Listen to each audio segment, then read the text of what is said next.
Coucou tout le monde, bienvenue sur ma chaîne et bienvenue dans cette nouvelle vidéo qui va être une vidéo où je vais vous parler un petit peu de ma première année de licence en psychologie. Donc ma première année à l'université également, donc je vais vous parler un petit peu de tout ça, j'espère que ça va vous plaire. N'hésitez pas à vous abonner et à liker si c'est un sujet qui vous intéresse, comme ça je saurai et puis ça me permettra de vous faire plein d'autres vidéos sur ce même sujet. Donc c'est parti pour la vidéo.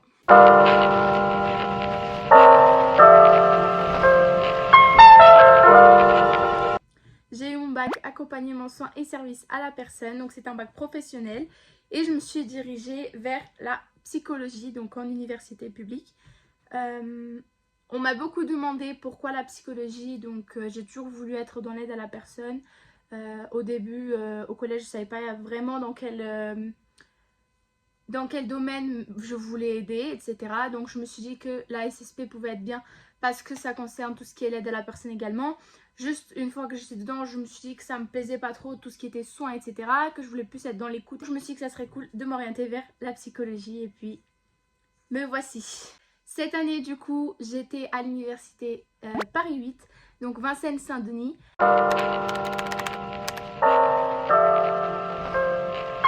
Donc vous allez avoir tout au long de l'année différentes matières. Ça va varier de semestre en semestre. Après ça dépend des universités, elles le mettent un peu, on va dire, elles organisent ça un peu comme elles veulent. Enfin dans le sens où elles n'ont pas toutes le même fonctionnement. Nous en ce qui concerne Paris 8, on introduit toutes les matières en première année. Je sais qu'il y en a certains qui ont une matière toute l'année, enfin c'est-à-dire d'un semestre à l'autre ça ne varie pas, et puis l'année prochaine ils l'ont plus, ils ont une autre. Nous personnellement non, ça va varier, les matières vont changer d'un semestre à l'autre, mais ça va être toutes les introductions à toutes les matières de psychologie que je pense on va avoir au cours des années. Donc les autres années ce sera juste développer cette même matière qu'on a déjà commencé l'année précédente. Pendant mon premier semestre du coup j'ai eu introduction à la psychologie clinique et psychopathologie, introduction à la psychologie sociale, introduction aux neurosciences. J'ai eu une matière qui s'appelait initiation aux méthodes de la psychologie. J'ai eu aussi histoire et épistémologie. On a eu aussi, enfin j'ai dû passer PIX. Ça n'a aucun rapport avec la psycho, mais je crois que c'est obligatoire, il me semble. Et j'ai eu aussi une matière qui s'appelle M2E. Donc, au deuxième semestre, du coup, j'ai eu introduction à la psychologie du développement, introduction à la psychologie cognitive, introduction à l'ergonomie, initiation aux statistiques, donc tout ce qui est mathématiques. Oui, il y a des mathématiques en psychologie. Et on a eu aussi un cours d'observation, anglais, et puis nous, dans notre université, on doit s'inscrire à un EC libre, donc une matière en plus qui n'a pas forcément de rapport avec la psychologie. Moi, dans mon cas, j'ai choisi l'engagement étudiant, donc j'ai fait du bénévolat pour une association, et puis j'ai dû rédiger un rapport pour raconter comment ça s'était passé, etc. Donc voilà. Et on a aussi des parcours de mineurs, donc en fait c'est des matières en plus. Et on peut choisir entre, il me semble, la langue des signes, donc étudier toute l'histoire de la langue des signes, etc. Ou alors, je crois que c'est santé, handicap et puis âge de la vie. Et c'est ce que moi j'ai choisi. Donc voilà, ça on l'a passé au deuxième semestre aussi. En ce qui concerne l'anglais, j'ai entendu beaucoup de facs qui font de l'anglais normal. Avec les niveaux, etc. Nous, non, on a fait de l'anglais de psycho... Enfin, avec des vocabulaires de psychologie. Donc, en anglais, du coup, on a travaillé tout ce qui était émotion, tout ce qui était aussi comment donner des conseils en anglais, du coup, tout le vocabulaire, etc. On a travaillé aussi la gratitude. En fait, on a travaillé tout ce qui pourrait être vocabulaire lié au psychologue, d'une façon assez simple. Donc, c'était surtout du apprendre. Mais c'était un cours très très interactif, donc ça s'apprend vite, et puis c'était assez simple à comprendre, étant donné que c'est quand même des choses, enfin c'est pas des vocabulaires non plus super compliqués.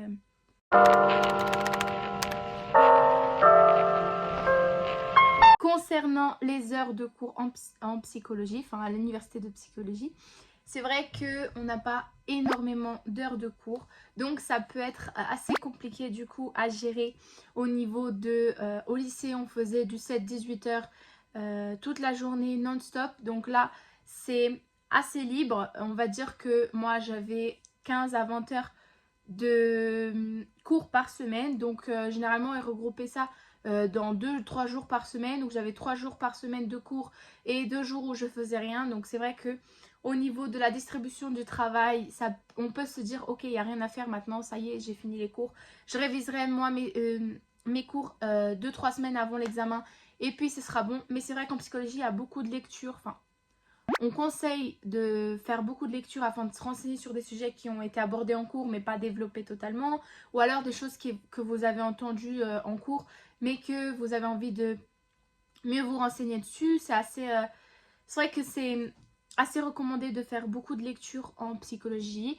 Donc, si c'est quelque chose avec lequel vous n'êtes pas encore à l'aise, commencez dès le lycée à vous habituer à une certaine routine, que ce soit de lecture, mais de révision aussi, parce que c'est vrai que même si on s'y met 3 semaines avant l'examen, ça peut être assez compliqué. La charge d'information, et il y a beaucoup d'informations, donc c'est vrai que ça peut être assez chargé. Et c'est vrai que sur la mémoire à long terme, ça rentrera pas. Donc c'est mieux de se mettre à l'avance, enfin de faire ça régulièrement. Je dis ça alors que moi-même au lycée, j'étais pas comme ça. Donc c'est quelque chose que j'ai dû beaucoup changer. Surtout de trouver ma méthode de travail, parce que j'avais pas du tout de méthode de travail attribuée au lycée. Donc, enfin, je me connaissais pas, je savais pas ce qui me correspondait ou pas. Je faisais un peu comme je pouvais, comme je voulais sur le moment. Et puis, c'est vrai que ça marche pas à tous les coups. Donc, essayez de trouver sa méthode de travail le plus tôt possible. Ça, c'est quelque chose qui peut être très, très, très important.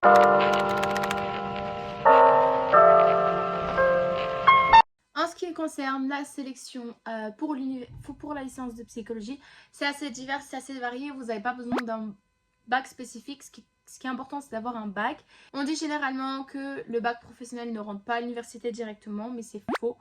Moi, personnellement, du coup, j'étais en ASSP, donc accompagnement soins et services à la personne, qui était un bac professionnel. Et je suis rentrée, c'est vrai que j'avais de assez bonnes notes. Enfin, j'étais pas trop mal, on va dire. Donc, ça peut avoir joué, mais c'est vrai qu'on est aussi beaucoup dans la lettre de motivation. Ça va être quelque chose qui va beaucoup vous donner de points pour réussir à rentrer en université de psychologie, mais il n'y a pas forcément de bac spécifique pour l'université de psychologie. Pour entrer du coup en université de psychologie, il suffit du coup de s'inscrire sur Parcoursup.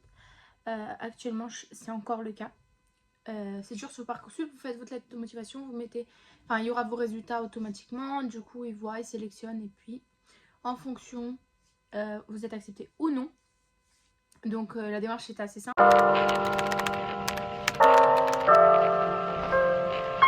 Alors au début, on va dire que les premiers jours j'étais assez perdue parce que c'est vrai que l'université c'est énorme et qu'on peut être vite perdu entre les emplois du temps, puis les salles et puis les amphis, etc. Mais c'est vrai qu'au bout d'une semaine, on se retrouve assez vite. Je sais pas si vous, ça change d'une semaine à l'autre, mais nous, c'est vrai que c'était les mêmes horaires pour tout le semestre. Donc, moi, je me suis fait assez vite. Après, ce qui est plus compliqué, pour ma part, moi, j'avais peur de ne pas réussir à connaître du monde parce qu'on dit que comme on est assez autonome à la fac, du coup, on peut avoir plus de mal à rencontrer du monde, surtout que c'est des grosses salles, c'est des gros amphis. Et puis c'est pas toujours les mêmes gens qui sont avec vous d'un amphi à l'autre, d'une classe à l'autre, d'un cours à l'autre. Donc c'est vrai que c'est quelque chose qui m'a fait assez peur, mais c'est vrai que l'université, elle organise beaucoup d'événements et il y a beaucoup d'associations, etc. Et ça peut vous aider à rencontrer du monde, ce qui fait aussi du bien. Faut oublier que faut pas tout le temps rester enfermé, faut pas tout le temps s'isoler dans cette optique de on doit être autonome à l'université, on change tout le temps, donc ça sert à rien. C'est très important du coup de connaître du monde. Si un conseil que je peux vous donner du coup, c'est participer aux événements, aux associations, rentrer dans des associations qui vous intéressent sur des sujets multiples et variés, et puis ça vous permettra de rencontrer du monde et peut-être des connaissances qui resteront longtemps ou peut-être pas. Mais en tout cas, c'est important de ne pas s'isoler à l'université. Je vais essayer de ne pas vous donner de conseils dans cette vidéo. Parce que je vais faire une autre vidéo juste avec juste avec un tas de conseils qui vous permettront de vous organiser, de réussir votre année. Donc, dans tous les cas, je sais que je vais en donner sans Faire exprès un ou deux, mais puis je vais essayer de pas en donner énormément parce que c'est vrai que sinon, après, s'ils sont pas tous regroupés dans une seule vidéo, je pense que ça va être assez confus et puis vous n'aurez pas toutes les informations. Donc voilà, je vais vous faire, ce sera une des vidéos que je vais vous faire par la suite.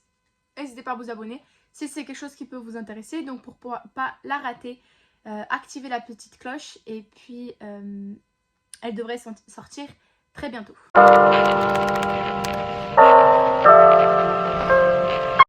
Pour ma part, du coup, moi j'ai beaucoup apprécié ma première année. Même si c'est vrai que au début c'est assez compliqué de s'organiser parce qu'on n'a pas l'habitude, ça change du lycée pour l'université, c'est pas du tout la même chose. C'est vrai qu'à l'université on vient pas nous chercher chez nous, déjà au lycée on nous booste quand même assez mais on va pas nous chercher chez nous. Donc ici c'est vraiment totalement à 100% autonome. Soit vous venez, tant mieux vous venez, soit vous venez pas, tant pis vous venez pas. Et c'est votre problème, personne ne viendra vous demander pourquoi vous n'êtes pas venu, pourquoi vous n'étiez pas présent. Ça c'est quelque chose que vous devez gérer vous-même. Donc ça c'est assez compliqué à gérer au début. Surtout qu'on se dit bon bah là je suis fatiguée, j'ai pas envie d'y aller. Mais il faut y aller quand même, c'est très très très important. Donc moi à ce niveau là c'était assez compliqué parce que je me suis dit au début je voulais aller à tous les cours. Sauf que après j'ai découvert du coup que j'étais enceinte. J'ai enchaîné les allers-retours à l'hôpital parce que je faisais beaucoup de malaise au début de ma grossesse. Et j'ai dû rater beaucoup de cours donc il fallait tout rattraper. Et puis c'est vrai que c'est pas très très simple à gérer quand on a une vie perso à gérer à côté. Dans le sens où quand vous habitez tout seul, quand vous habitez plus avec vos parents, donc vous devez faire toutes les tâches de la maison. Déjà que de base c'est pas simple. Donc quand vous devez gérer toute votre vie à côté, c'est encore plus compliqué. Mais c'est vrai que c'est tout une question d'organisation parce que nous à l'université on va dire que on est quand même... Enfin moi pour ma part je ne me suis pas sentie délaissée. Il y a eu... ils ont tout ce qui est Moodle, donc je sais pas si dans votre université ça s'appelle pareil ou si ça s'appellera pareil ou si vous connaissez ou pas. Mais c'est la plateforme où ils mettent, certains professeurs mettent leurs cours. Donc ça déjà ça aide. Et puis faites-vous des connaissances afin de récupérer les cours. Du coup si vous devez rater un jour ou deux pour X ou Y raison. Donc ça c'est un premier conseil que je peux vous donner pour tout ce qui est l'université. Mais en tout cas c'est vrai que pour ma part c'était ce qui était le plus dur à gérer au début. Puis si vous voulez je peux vous faire une vidéo aussi pour vous expliquer comment j'ai fonctionné pendant cette première année. Mais puis mes méthodes d'organisation, ce qui a le mieux marché pour moi. Si c'est une vidéo qui vous intéresse, n'hésitez pas à me le dire en commentaire, ça me ferait un plaisir de la filmer. Et voilà, moi franchement j'ai vraiment beaucoup aimé cette première année.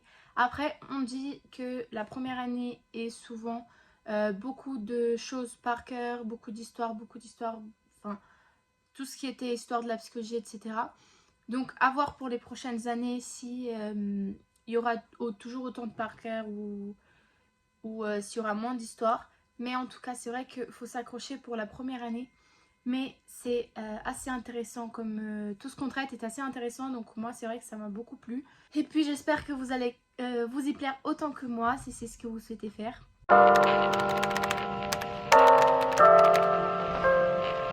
On m'a beaucoup demandé du coup qu'est-ce que j'allais faire après, une fois que maintenant je vais avoir ma fille en septembre. Si j'allais continuer, si j'allais arrêter mes études, si j'allais travailler. M'a beaucoup posé cette question sur Instagram. Et la réponse est je vais continuer mes études. Donc je vais pas arrêter la psychologie, je vais continuer, je vais aller en deuxième année de licence du coup. Et je vais m'accrocher parce que c'est vrai que au niveau organisation il va falloir changer beaucoup de choses. Mais comme je vous ai dit c'est une question de motivation je pense. Et je ferai tout mon possible pour continuer à réussir et puis on verra.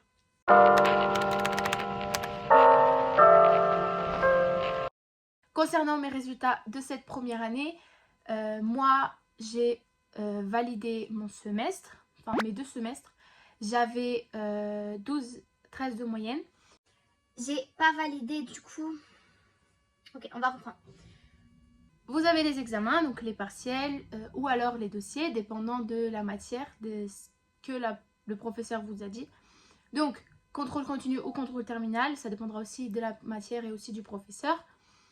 Donc, ensuite, une fois que vous avez passé votre examen, que vous avez donné votre dossier, que vous avez passé votre contrôle terminal, votre contrôle continu, vous allez avoir les résultats. Donc, vous avez pour chaque matière des résultats. Un ensemble de matières va former un UE, donc un UE qui est un... Alors, il faut savoir que dans la première année de licence, vous avez le semestre 1, le semestre 2, le semestre... Pour chaque semestre, vous allez avoir des UE, donc des unités d'enseignement. En fait, c'est des espèces de modules. Vous allez avoir peut-être UE1, UE2, UE3. Et à l'intérieur de ces modules, on va dire, il y a des matières qui sont regroupées du coup, je sais pas, les matières principales, on va dire, au semestre 1, ça aurait été introduction à la psychologie sociale, introduction aux neurosciences, introduction à la psychologie clinique. Et donc, vous devez valider ces 3 matières, certes, pour du coup valider votre UE. Si vous ne validez pas, on va dire, une de ces 3 matières, de cette UE-là, peut-être que vous allez pouvoir valider la 3e par compensation ou non. Et ce qu'il faut savoir, c'est qu'en fait, il faut toutes les passer, toutes les matières, obligatoirement, que vous les validiez ou pas, pour valider votre année.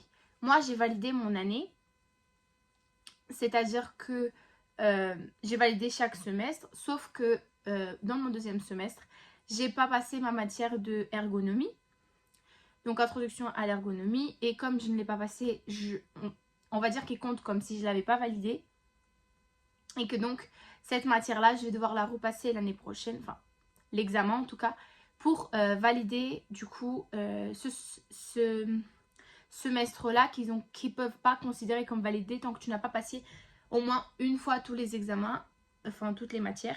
Et moi, j'ai pas pu le passer en première session, c'est-à-dire les examens normaux. Et j'ai pas pu passer non plus en rattrapage. Donc cette matière, je ne l'ai pas du tout passée une seule fois. Ce qui ne m'a pas permis officiellement, on va dire, de valider la 2e année, enfin 2e semestre. Et donc c'est une matière que je dois repasser l'année prochaine. Mais c'est vrai qu'à l'université, vous avez cette chance, c'est que... après, je sais pas si c'est pour toutes les universités, mais c'est vrai que vous passez pas une fois, vous avez les rattrapages. Vous avez les rattrapages et si vous réussissez, ça peut passer. Si vous réussissez pas, ça peut passer en compensation. Ou alors, si vous n'avez pas du tout passé, vous pouvez le passer l'année prochaine. Voilà. Donc, ça peut être plus facile dans certains cas. Moi, c'est vrai que j'avais des raisons de ne pas avoir réussi à passer l'examen. Après, je sais pas si faut forcément avoir une raison valable, je sais pas, mais à voir avec votre fac, avec votre université. Voilà, c'est tout pour du coup cette vidéo qui concerne l'université de psychologie. J'espère qu'elle vous aura plu. En tout cas, si vous avez d'autres questions, peut-être des choses que j'ai pas abordées, n'hésitez pas à me les poser en commentaire ou alors à m'envoyer un petit message sur Instagram. Je réponds à tout le monde, il n'y a pas de souci. Et j'espère que la vidéo du coup vous aura plu. Moi, ça m'a fait plaisir de la tourner, de vous raconter un petit peu comment s'est passé mon année. N'hésitez pas à vous abonner, à me laisser un petit commentaire. Donc si ça vous a plu ou pas, me donner votre avis en commentaire et à liker la vidéo si ça vous a plu. Si ce genre de sujet concernant l'université et mes études vous intéresse, j'en ferai d'autres. Il faut juste que vous me teniez, au courant si ça vous intéresse ou pas. Et puis je vous dis à bientôt pour une prochaine vidéo. Bisous!